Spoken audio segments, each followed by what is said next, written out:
Well, in the Protestant tradition, you can't speak of Romans 8 without speaking of the great New Testament interpreter Karl Barth.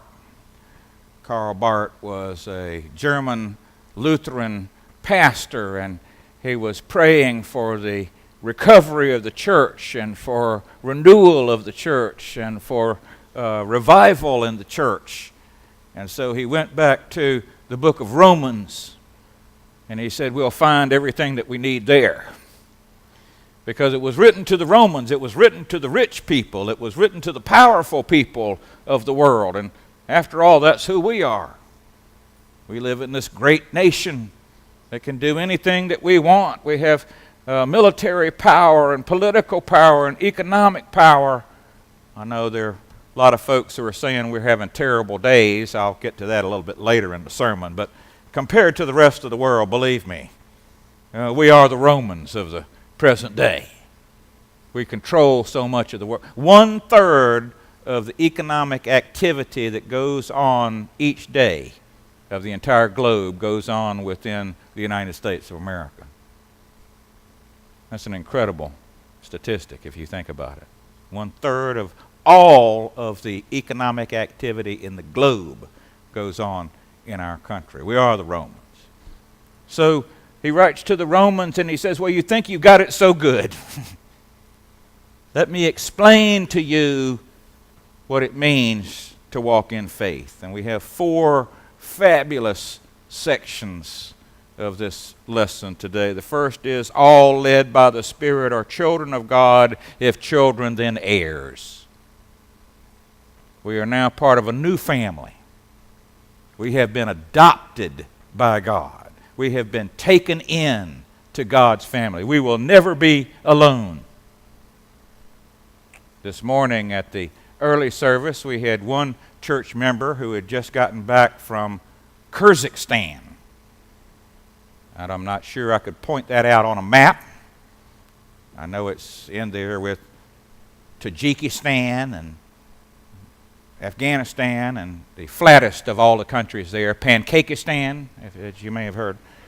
But somewhere over there, one of our members are. You're never alone. There's some of you still just picking up on that joke. That's okay. You're never alone when you're in God's family. Never alone in God's family, no matter where you go. Whether you travel the world or you're here in your community, you're part of a new family. You are not only adopted as children, but you are now made heirs of everything that God has. You inherit the kingdom. That's quite a promise, isn't it? We have a new status in the world. This earthly status means nothing. This is a spiritual status. Then Paul asks and answers a very difficult question. Why then, if we are heirs with Christ, if we are his children, why do we suffer?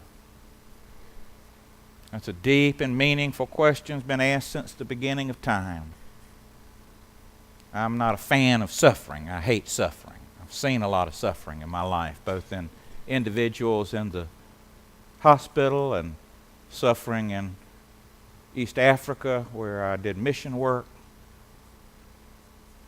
Paul says, why do we suffer? We can't really answer why do we suffer, but we can talk about its meaning.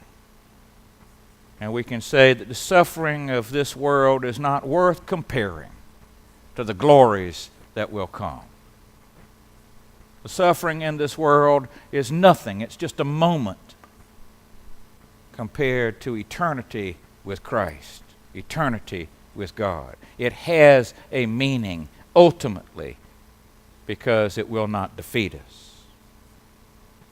Then this passage that's quite interesting. We're yearning for this new world that is coming. We're looking to the future. And Paul, who is sometimes accused of not having a fully developed sense of appreciation of women, in this case speaks of our spiritual life as a woman groaning as she is giving birth to a child. That's how much we want the kingdom to come. We are groaning in anticipation as a woman groans in childbirth. There is actually a new movement now among some Christian people after they have read that passage called a groaning prayer. When you really want something or really need something, you start groaning in your prayer life about it. Oh! I don't think we'll start doing that here now, but you can take that into your own prayer life, your personal prayer life, and try it if you want to. It's a sense of being connected with that urgency. I want it so much. I groan for this new kingdom, this new birth, this new life that is coming into the world. And then finally, he speaks about hope. In hope we are saved. We hope for what we don't see. It's easy to hope from what you do see, but we hope for what we don't see. We hope for the promises of God. We look ahead. We are a future-oriented people. People speak to me about the steeple out front all the time. It's coming along, isn't it? We can see that the copper is going up. We've built a nice tall wall around it to try to discourage some of our friends from borrowing the copper off of it. At some point, when it's completely finished, the crane will come and pick it up and stick that 60-foot tower up on top of our corner. It'll be bright and shiny for about 2 years before the oxidation takes place and it begins to turn green, so it'll look like the other steeples that we have on the church.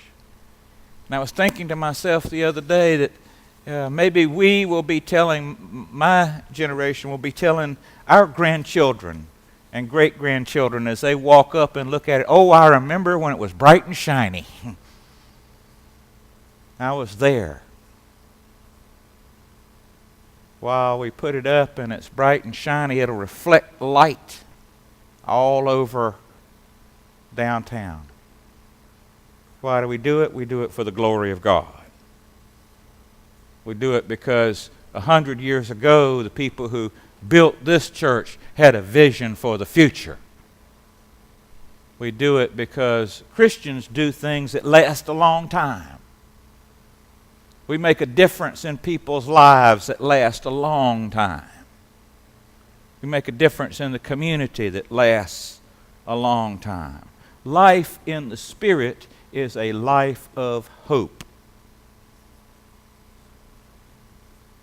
We are collecting food for people who are hungry. We fed those who are homeless this past week. A group of people that we don't even know from around the world, around the community, have come into Fayetteville and built a home for women veterans who are in transition. That's what all the police are doing around here. They're going to have a concert for that cause a little bit later. It'll be on TV, I think, later this year. That gives people hope, doesn't it? People working together, doing things for folks. This passage, I encourage you to take it home and stick it on the wall or the refrigerator. Read it a couple of times this week. There's a lot in it. It says we've been freed from the flesh, the sarx. Flesh is not so much the things that our body does. Flesh is more the fallen nature of the world, the things that our flesh yearns after. We've been freed up from that to be a different, hopeful people.